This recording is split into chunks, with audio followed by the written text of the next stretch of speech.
Right now on Sunrise, the investigation into the deadly plant explosion continues. Many neighbors hoping someone will take responsibility over their damaged homes. More reaction. Also, lawmakers calling for a JCPS official to step down. They say he sent tweets that were hateful. We'll have the details. And the Knoll family back in a southern Indiana courtroom this week. The latest order from the judge about the money they owe in restitution. Now, Wave News Sunrise. And good morning to you. So I see some green on the radar behind us, Tawana, but is the rain coming down for much of the day? We're going to keep these showers around for most of the morning. Now, they're not going to be nonstop, but we will see these scattered showers throughout the morning hours. For those of you in New Albany, we're keeping an eye on you as well. And the light kind of makes it hard to see, but we are seeing some of those showers falling in your area. If you look to the lower left corner of your screen and squint a little bit, you can kind of see some of that rain falling right there. But overall, what we're going to be looking at, some more of these scattered showers continuing to rotate through the area as the morning goes along. The widespread rain is now out of our region, but we are dealing with some pockets of some heavier rainfall in portions of Floyd County up towards Salem and over into Jennings and Jefferson County in Indiana. For those of you further to the east in Kentucky, you're also seeing some scattered showers, just not as heavy from Frankfort to LaGrange and into Shelbyville, seeing much of the same showing up in the metro as of right now, but that heavier rain will start to move in from the west as the morning goes along. So more of these spotty showers near Radcliffe and down into northern Grayson County, over towards Bardstown, with more of that widespread rain still showing up from Campbellsville south to Columbia. A little bit breezy for some of us this morning with some of these gusts between 20 and 30 miles per hour. We'll keep it that way for the early morning hours, but quickly watching just that wind relaxing as we get into the second half of the day with some of these gusts near 20 miles per hour still. Over the next 12 hours, we are going to keep our temperatures in the 50s. Notice I didn't say highs because we're just going to stay in these 50s throughout the rest of the day as we deal with these rounds of scattered showers for the morning. Drier, but still with those clouds for the afternoon. And we're going to keep the clouds overhead for tonight into most of your Friday. Olivia? Yeah, it's still so dark and wet out there on the roads, and you can see that on our Metro traffic cameras, just the glare of all those headlights right there. It looks like people are driving a little bit slower than they usually would, though, so that's a good sign because even if it's not actively raining, it's still going to be slick out there. So make sure you are, please driving slowly this morning. Still a couple of stalled vehicles out on the roads, not causing any issues for us. Everything seems to be all green right now with no crashes to report. Shannon? Olivia, thanks. More than 24 hours after the blast that shook the Clifton neighborhood, people who live nearby want answers from the company. There are still a lot of questions about the explosion at that factory on Payne Street. Our crews have gotten a closer look now at the collapse. Givaudan Sense Color Factory, you can see all the debris. This is federal and local investigators are looking for what caused it and the safety procedures that were in place. We brought you the breaking details here on Wave News Sunrise about the 2 employees who were killed in the explosion, and we learned one employee was found in the rubble already dead. But the company had previously said everyone was accounted for. Then a second employee died at the hospital. As our crews got closer, it was clear many of the buildings close to that factory suffered damage. Debris from the plant is being found hundreds of yards away, too, from the factory. And now a lawyer says some homeowners are getting ready to sue. Wave News reporter Josh Ninke joining us live this morning with more. Josh.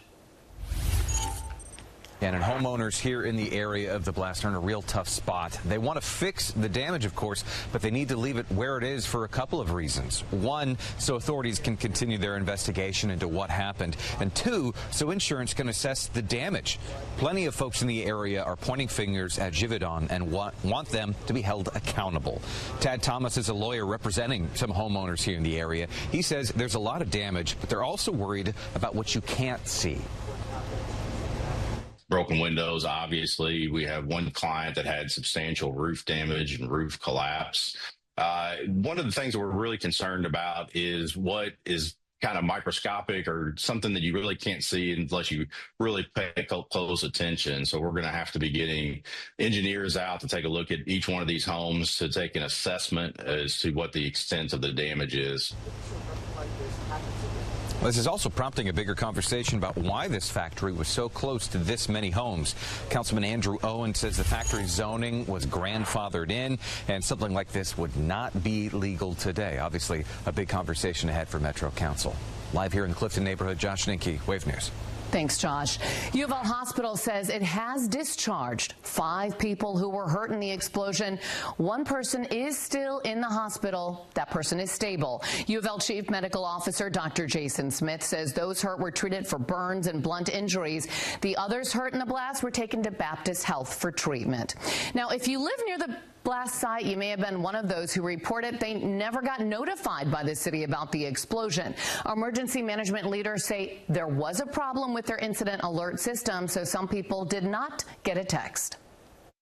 It did go out to social media, and it did go out to anyone that's subscribed to the Smart 911 app.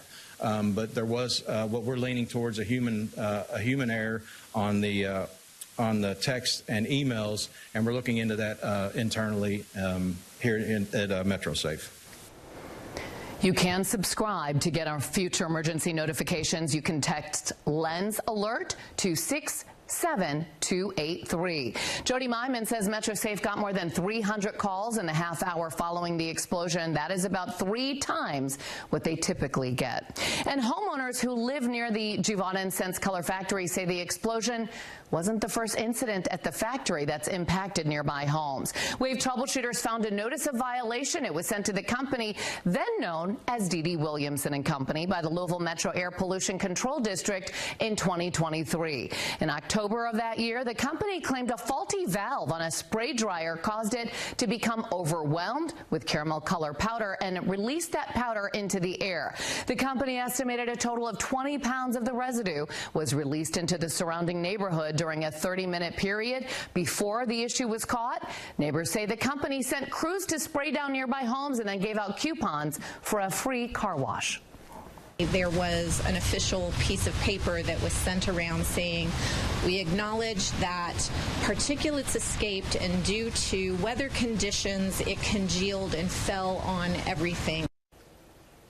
The company was fined $3,500 for failing to notify the city about this. Some homeowners say they want the plant out of that neighborhood. They say it's no longer safe for the company to operate in a dense residential area. And now the process of cleaning up on Payne Street continues, but some of the debris has to stay in place because investigators want to see it. The damage is widespread. Businesses on Frankfort Avenue had to close yesterday because they needed to make repairs. Workers were boarding up windows. We spoke with one family who says they're removing all their possessions now from the house. They say the house is so damaged, they have to move out. Other people we spoke with say they're traumatized about what happened. People were, holding their faces, they were holding their heads. They obviously were injured because they had blood running down them, down their faces. Obviously traumatized. It was traumatic seeing that. Now, her house did not suffer much damage. There was a big piece of metal, though, right there in her front yard. Her neighbor's windows were blown out. She talks about the moment the explosion happened. I mean, the entire house shook. I thought there was an explosion in the basement, maybe perhaps the furnace or water heater. It was something that literally shook the house. Again, if you have any debris, don't touch it. Call MetroSafe. That number is 574-2117. And the American Red Cross has been helping those people who have been displaced from their homes. You can get alerted to any updates on this story as it develops. Just download the free Wave News app. You can also go to wave3.com. We'll continue to stay on top of this. A group of Republican Kentucky lawmakers calling for the resignation of the JCPS chief equity officer after a tweet he made on X. Dr. John Marshall says in a post that he was asked by young black professionals and students about how to move forward, and his response was, quote, regardless of the rooms, meeting, classes, etc. you're in, know the majority of whites could care less about you and have no issues harming you. Goes on to say, strategy, count the number in your presence, and divide by at least half. That's where you start. The group of lawmakers say his post is protected by the First Amendment, but called it inflammatory. The lawmakers released this statement that says, quote, "It is absolutely unacceptable for a senior JCPS leader to stoke the fires of hatred and division rather than set an example of bringing students together in peace." The lawmakers say Marshall should resign or the JCPS board should fire him. We did reach out to JCPS. They say Marshall's post was not made on behalf of the district. Happening right now, LMPD is looking for information from the community about a person of interest in connection to one of this past weekend's deadly shootings. Look at this photo on your screen. LMPD says this man is a person of interest in the deadly shooting of 44-year-old Tyrell Miller. Miller was shot outside the Bloom liquor store Sunday night and walked 3 blocks before collapsing on Henry Avenue. LMPD has not said how this man is connected to the shooting, but asked anyone who knows who he is to contact them. A Kentucky man who prosecutors say had already confessed to causing a deadly crash is now admitting to his connection to the crash in court. Ricky Rader pleaded guilty to leaving the scene of an accident and being a persistent felony offender. Prosecutors say a tire from Rader's truck fell off and hit the car of 18-year-old Lauren Collins as she was driving on I-75 last year. Collins died. Prosecutors say Rader admitted to knowing the tire fell off and hit someone in a recorded phone call to a female inmate at Bullitt County Jail. The Gallatin County Commonwealth's attorney is recommending a 7-year sentence now for Rader. Here's Tawana taking a look at the next 12 hours. And for your what to wear forecast, we're still going to need the rain gear as we continue through portions of the day, mainly this morning, because this is when we'll see the best chance for some of these scattered showers. The afternoon drier, still seeing some clouds overhead with temperatures staying in the 50s, so you'll also need the jacket. Now, even as we head into the second half of the day, a few areas of drizzle still possible, so you'll need to make sure you're keeping a close eye on the Wave Weather app. We do have multiple alert days still on the way. I'll break down why we have 2 next week after the break. Thanks, Tawana. It's 6:10 and Thanksgiving just a couple of weeks away now. And there are some food safety tips to keep in mind. We'll share those with you coming up. Plus, it looks like President-elect Donald Trump will have the majority of both chambers of Congress. More details ahead on Sunrise. Now, Wave News. Good Thursday morning, 6:14 right now. It's Thursday. Thanksgiving is 2 weeks away. I'm so excited to eat, right? The U.S. Department of Agriculture is sending out their yearly food safety reminders. They say when you're shopping for that turkey, try to get it at the end of your grocery shopping so it stays cold as long as possible. Now, if you are cooking a turkey, it can be safely thawed in the fridge or in cold water. And when serving food to groups, remember the 2-hour rule. It goes for perishable foods that have sat out at room temperature for more than 2 hours. The USDA says food becomes unsafe after that because of bacterial growth, and you have to just throw it out after that. You can call the USDA Meat and Poultry Hotline, too, if you have any questions. The number is right there on your screen. What is your favorite Thanksgiving food to eat? Mine is stuffing. Mac and cheese. Mac and cheese, 100%, which I think is my response. Everyone has mac and cheese, though. I realized that. My in-laws never had it until I started to bring it. So you started to join the family. That's the problem. Okay, well, there you go. That reminds me, I do need to call my mother-in-law and ask what my responsibility is for this year. For those of you heading out this morning, already thinking ahead to Thanksgiving, we're keeping an eye on this massive system moving across the country. More of the widespread heavier rain is now pushing further into Ohio and the eastern portions of Kentucky. But here at home, we're still watching some of those scattered showers. And over the past 24 hours, we've seen quite a bit of rain. Notice, this is just the radar estimate of rainfall accumulation over the past 24 hours. Where you see all of that deep green, that's where we've seen more than an inch of rain. Where you see the yellow, which includes parts of the metro, by the way, you've seen nearly 2+ inches of rainfall in the past 24 hours. And that rain still coming down, mainly in the form of just those scattered light showers for those of you from Greensburg towards Columbia. So that widespread rain is now out of your area. Some more of these scattered showers in Washington County and Kentucky. Also seeing some more of them showing up in Bullitt County over towards Breckinridge County. For those of you from Shelby County, north north into Carroll County. Some more of those spotty showers moving through your area as well, with some heavier downpours now pushing back into the Louisville metro. So from Shively towards Portland neighborhood over into the Highlands and Prospect, you're all seeing some of that heavier rain. This can cause some additional ponding on the roadways, so take it slow if you're heading out within the next 30 minutes. For those of you from portions of Floyd County north into Scott County, you're seeing some more of that heavy rain showing up in your area as well, with some of these scattered lighter showers from Jennings County into Jefferson County in Indiana. Peaking in the Pairstown right now, that rain is falling there. And for those of you gearing up for the holidays, for Fête de Noël, they already have the ice skating rink already out. It doesn't open until the end of the month, but still something we can all look forward to. Your temperatures are sitting in the 50s across the region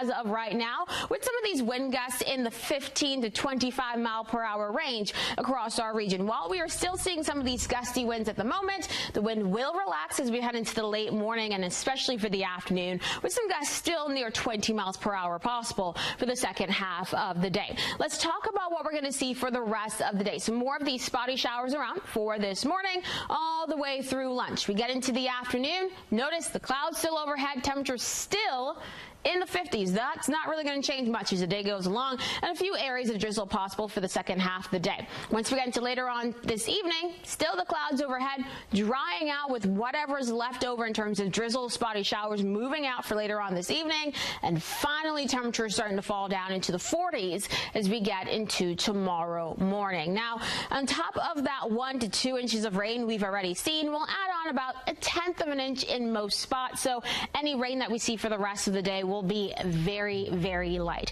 Here is your 10-day. We're going to be talking about some more of those showers showing up once we get into the second half of this morning, with it drying out once we get into this afternoon. The clouds overhead for your Friday, highs in the 50s, plenty of sunshine showing up for the weekend.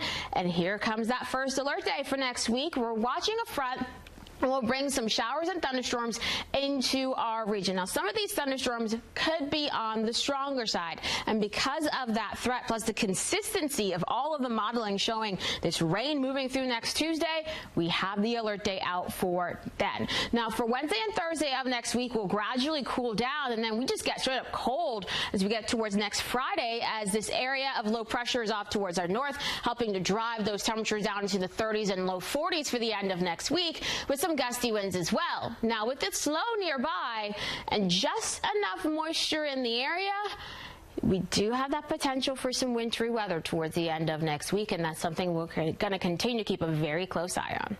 Thank you, Tawana. New on Sunrise, India is dealing with thick and dangerous smog. Olivia shows us how thick it is in this breaking news alert. Officials blamed high pollution combined with humidity, calmed winds, and a drop in temperature for the smog.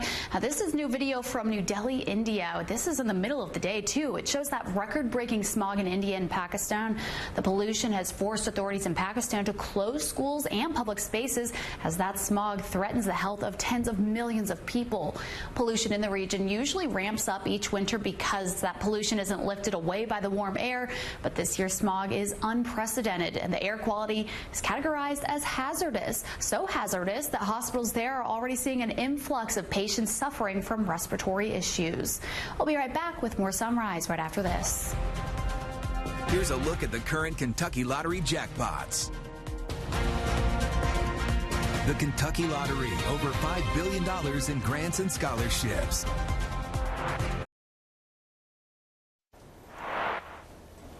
It's a story that's positively waved. The Parkland Library celebrating a big day in the renovation project on their way to helping more people get the joy of reading. The library got a big order, 15,000 books. It'll soon be on shelves at the library location. Library staff and crews helped unload 800 boxes of books, and yesterday, about $10 million is going into the Parkland Library renovation project. The library first opened back in 1908. It was one of the 9 original Carnegie-built libraries in Jefferson County. Once it's finished, it'll have computers, printing services, meeting rooms, and a maker space too.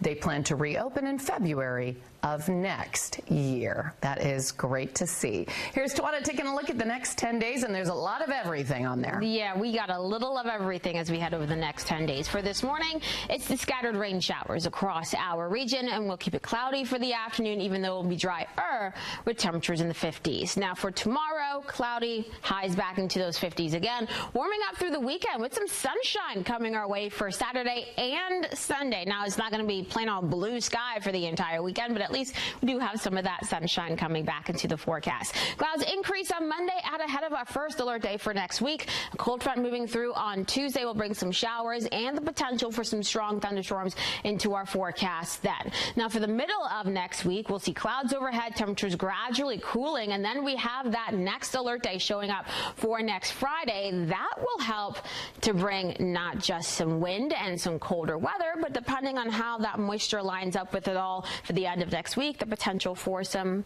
wintry weather, dare I say, coming into the forecast. All right, thanks. So it looks like President-elect Donald Trump will have the majority support of both chambers of Congress. Election totals are still coming in, but Republicans will have at least 218 seats in the 435-member House. Current House Speaker Mike Johnson says he's been nominated to keep his position. South Dakota Senator John Thune will succeed Mitch McConnell as the Republican Party leader in the Senate. Thune beat out Senator John Cornyn of Texas for that position. The leadership role was open because Kentucky Senator Mitch McConnell decided not to seek the position again. He had been the Republican leader for nearly 2 decades. McConnell praised Thune in a statement saying in part that he has an opportunity to lead a transformation and that Senate Republicans stand behind him and are ready to get to work. McConnell will serve out the rest of his term in the Senate. And President-elect Trump has selected former Democratic Congresswoman Tulsi Gabbard as his pick to be the Director of National Intelligence. In a statement, Trump says Gabbard will, quote, bring the fearless spirit that has defined her illustrious career to our intelligence community. Gabbard unsuccessfully ran for president in 2020, where she touted herself as an Iraq War veteran with an anti-interventionist foreign policy. She later announced she was leaving the Democratic Party and hit the campaign trail for Trump. Gabbard also served on Trump's transition team. It is 6:26, and coming up on Wave News Sunrise, homes with damaged roofs, broken glass after that deadly explosion at that factory in the Clifton neighborhood. And now neighbors are asking, should that even be there now? Details coming up on Wave News Sunrise. Now, Wave News Sunrise. Oh, it's one of those days, I know, you just kind of want to snuggle in bed because it's still raining out, but time to get moving, right? Yeah, time to get moving. We can still snuggle while walking around. We just channel Olivia and get one of those sweater jackets that she has. We'll have to show that. She'll wear it in the traffic. You have to wear this in the traffic, Olivia. Trust me. At the end of the show. At the end. Yeah. Okay. Fine. But still, it is the way to go on a day like today. Super snuggly. Or bring back a Snuggie. Ooh, those would be really nice on a day like today. So regardless of what you're doing, hopefully you're staying warm and dry as we have a close look at what's going on in Spaghetti Junction on our SkyTrack camera. Notice how wet everything is and shiny to start off the day. Now, we are continuing to watch some more rounds of these showers pushing through our area as of this moment. Some of the heaviest rain is showing up from the very southern portions of Jennings County through Scott and Clark County and straight on into the metro, dealing with some pockets of heavy rain. We're seeing some of that rain showing up from near Valley Station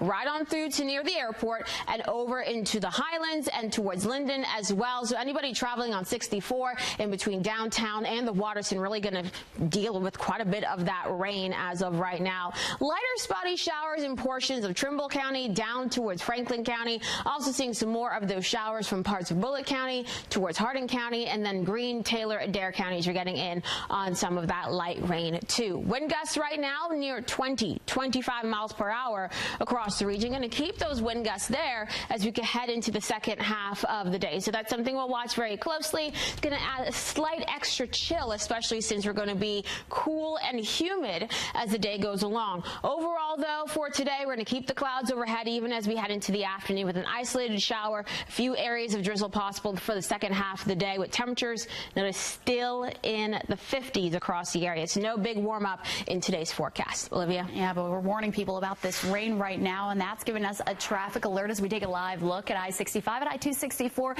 Looks like on that ramp from I-264 westbound onto 65 southbound, we have a crash as they just moved the camera as I'm talking about it. But it looks like a semi that just went off the road because, as you see, this is so slippery out there. You want to make sure you're being extra careful this morning. That seems to be our biggest issue on the roads right now, but we know 65 can get really messy when it starts to rain, and we heard some of that rain coming down on our roof here at the station. So just make sure we're being careful, especially when we feel those heavy downpours. But we do want to give a heads up for drivers who use the Waterson, the ramp from Shelbyville Road to I-264 West. It'll be closed at times for the next few days. That'll be from 9 a.m.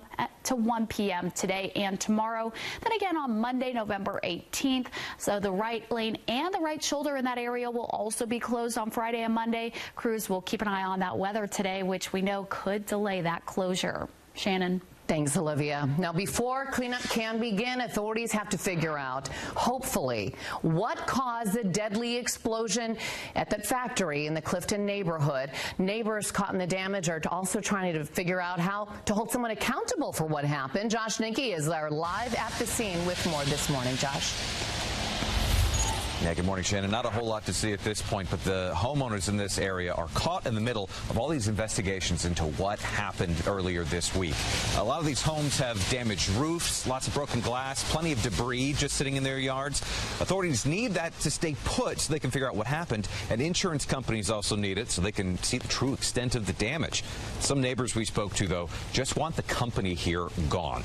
Lawyer Tad Thomas is representing some of the folks in the area, and he says he's seen blasts similar to this before. I was asked before, hey, could it be just an accident? There is no such thing as just an accident when you have an explosion like this. This is negligence. There's no other way to get around it. Metro Councilman Andrew Owen says this factory should be illegal right here, but in fact, it was grandfathered in. Of course, that's going to lead to a larger conversation with Metro Council about what to do with factories like this and others here around the area. Live in the Clifton neighborhood, Josh Ninke, Wave News. Thank you, Josh. Now, that factory is owned by Givaudan Color Sense, and they released a statement expressing condolences to the families of those impacted. It said, we are in the early stages of investigating the cause of this incident and are cooperating with first responders and supporting agencies. It goes on to say our priority right now is on our team members, the families of those we have lost, and those that were injured in this accident. We are in touch with them and committed to supporting them in the coming days and weeks. Now, we spoke to Louisville's fire chief. He came on Wave News to talk about the blast. He says there are no signs there was anything nefarious about the explosion. Chief Brian O'Neill says the force of the blast and the damage it left behind made it difficult for the plant to know if all the employees had gotten out of the facility. The chief also talked about the inspections that the plant has gone through with the department. The fire department, our Fire Prevention Bureau, does regular inspections of companies like this. They've done this particular company. We actually looked back to make sure were there any issues. There were no violations, no issues from the Fire Prevention Bureau in the past 5 years. Now, if you are a homeowner and you have damage or debris, you're asked not to touch it because inspectors want to see it to try to figure out what caused the blast. You can call MetroSafe to report it. That number is 574-2117. But we do know the factory has been the subject of complaints from former employees and homeowners who live by it. We spoke to a man who rents a house that backs up right to that plant, and now he doesn't have a place to live. Debris from the Givaudan factory shattered Randy Crumley's windows and have filled his kitchen with debris and broken appliances. Crumley said he's reported the factory multiple times over the years for what he says are dangerous actions on their part. Crumley says he's angry and the company never responds to his complaints, and this time it hasn't been any different. It's a master class on what happens when you don't listen to your poor dear old Uncle Randy when he tries to tell you there's something wrong with your factory, you know. Now all of a sudden I got a piece of metal in there, a spaceship on the back of it. My car is God knows what, and then I've heard nothing out of them. Not one thing. A former worker who was employed at that factory from 2015 to 2016 before it was acquired by Givaudan says that There were many things wrong there. Boilers left unattended and at a risk of overheating, plus a lack of proper cleanup between runs, little training for cleaning chemicals like ammonia. We did reach out to the company for comment. We did not hear back. New video is showing, too, the power of this explosion. This is video from inside the Witch's Brew coffee shop less than a mile away from the factory. Just take a look at the wall on the right side here.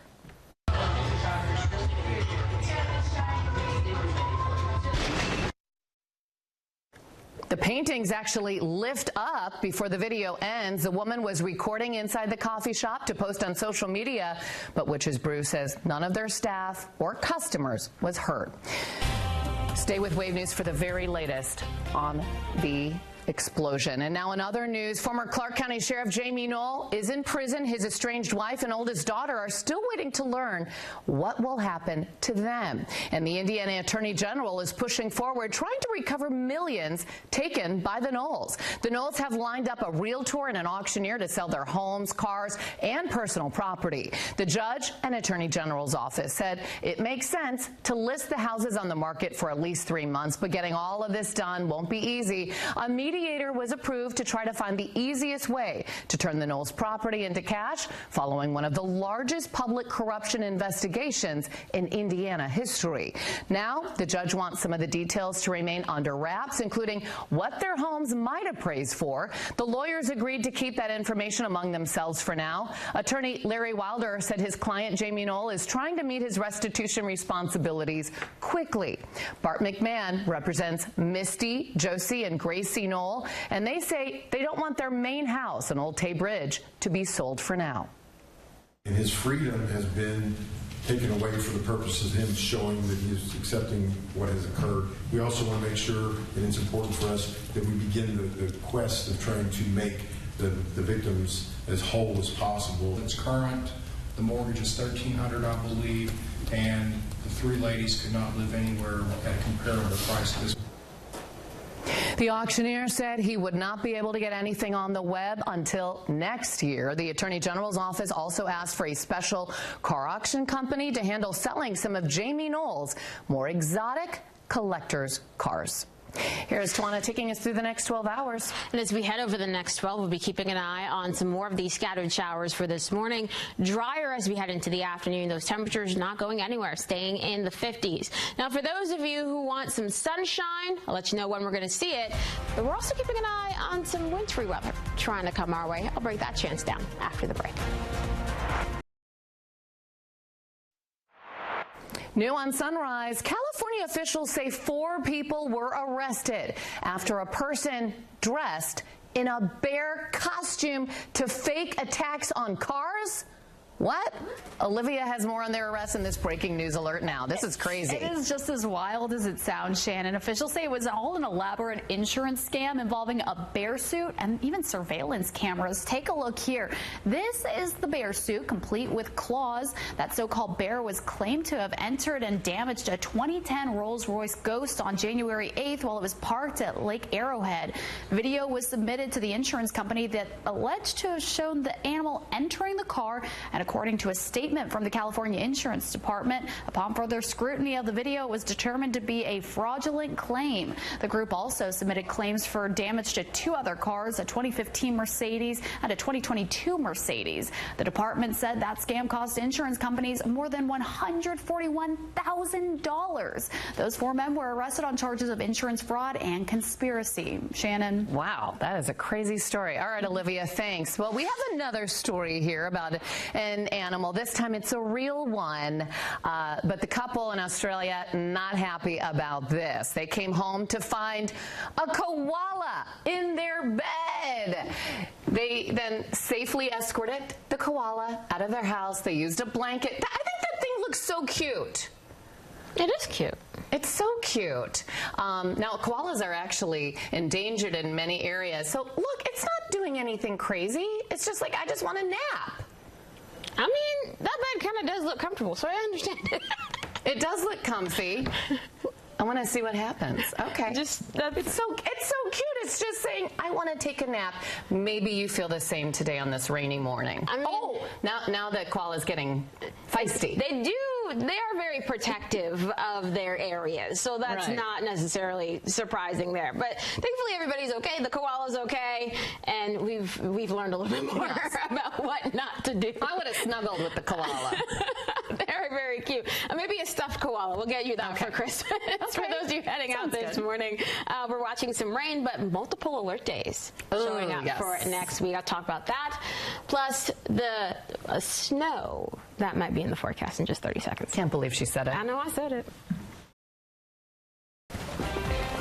Good morning, everyone. Meteorologist Tawana Andrew here with a check of your forecast. Keeping an eye on this massive system moving across the country right now. It has been the reason that we had all that rain yesterday, and it's the reason that we still have some more of these showers in our forecast. All of this is going to rotate around this low throughout the rest of the day. Now, we've seen quite a bit of rain with this system already. This is just a radar estimate of how much rain we have seen. Everywhere you see those deep greens, that's an inch of rain. Where you see the yellows, that's where we get closer to 2+ inches of rain, and that does include a good chunk of the metro. I saw quite a few videos of some of that minor flooding that happened across parts of the metro yesterday. Hopefully that's not the case for you this morning. But the widespread rain is off towards our east. We're still dealing, though, with some scattered showers across our region. So we're watching those spotty showers from near Springfield down towards Greensburg. That's mainly light stuff. A little bit heavier rain showing up in the Radcliffe area. This will be pushing into Radcliffe and towards E-Town as we head in the next 20 minutes to 30 minutes. Now, for those of you in the Shepherdsville area, pocket of heavier rain for you too. Some more of those scattered showers from Hillview to Okolona and towards the Highlands, straight on over towards Prospect and Crestwood. Additional downpours from Charlestown through Scottsburg up towards Paris and into the very southern portions of Jennings County. So a lot to watch in terms of these showers for this morning.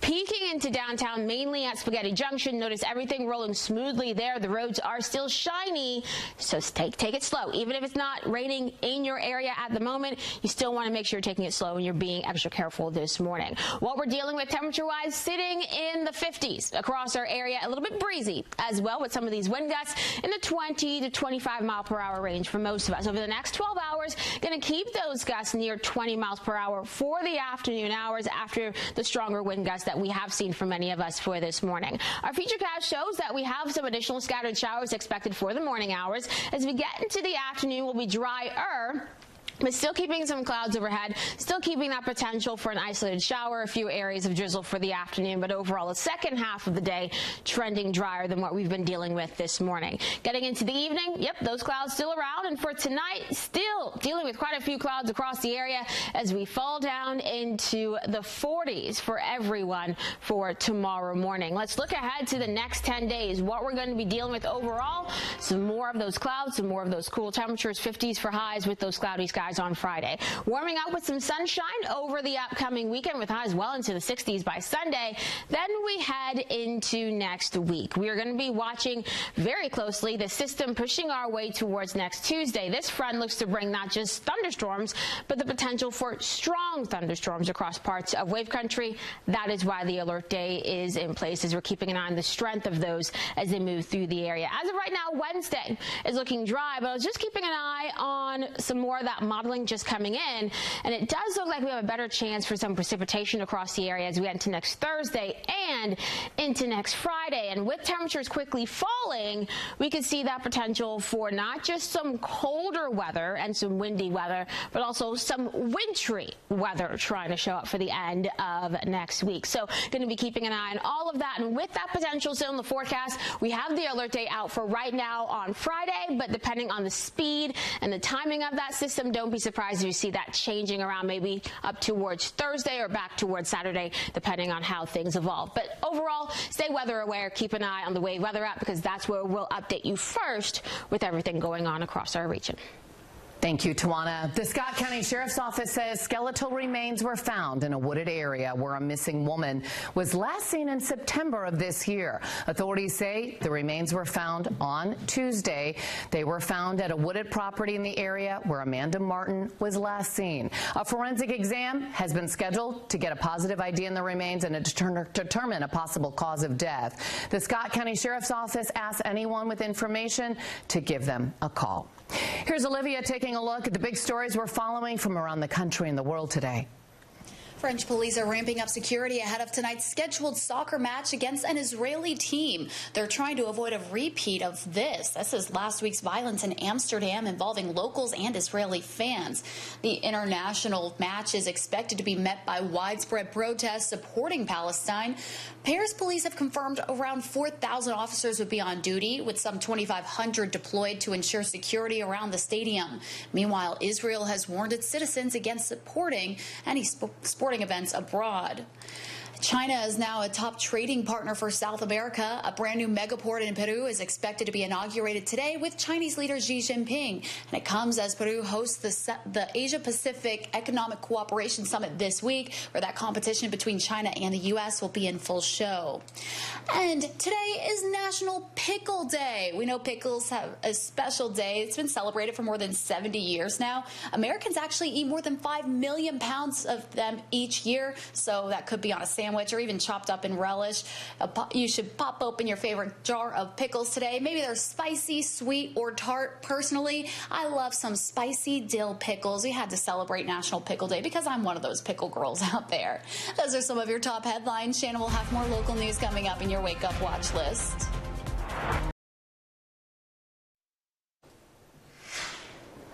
More than 24 hours after the blast that shook the Clifton neighborhood, people who live nearby are demanding answers from the company. A lot of questions about how that explosion happened at that factory on Payne Street. Josh Nickey live this morning to begin our Wake Up Watch list. Yeah, Shannon, homeowners here in the area of the blast are in a bit of a tough spot. They want to clean up the damage, but they can't for several reasons. One, so authorities can continue their investigation into what happened, and two, so insurance can assess the damage.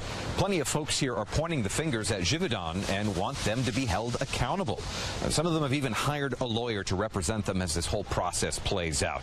This is also prompting a larger conversation about why this factory was so close to all of these homes. Councilman Andrew Owen says the factory zoning was grandfathered in, and something like this would not be legal today. We'll see how that, see if anything of that changes in the coming days. Live here in the Clifton neighborhood, Josh Nickey, Wave News. Thank you, Josh. A group of Republican Kentucky lawmakers calling for the resignation of the JCPS chief equity officer, Dr. John Marshall, said in a post he was asked by young black professionals and students about how to move forward, and his response in part was, quote, regardless of the rooms, meeting, classes, etc. you're in, know the majority of whites could care less about you and have no issues harming you. Lawmakers say while it falls under the First Amendment, the language is hateful. LMPD is looking for information about this man. He's a person of interest in connection to the deadly shooting of 44-year-old Tyrell Miller on Henry Avenue Sunday. LMPD has not said how this man could be connected to the shooting, but if you know who he is or where he is, contact police.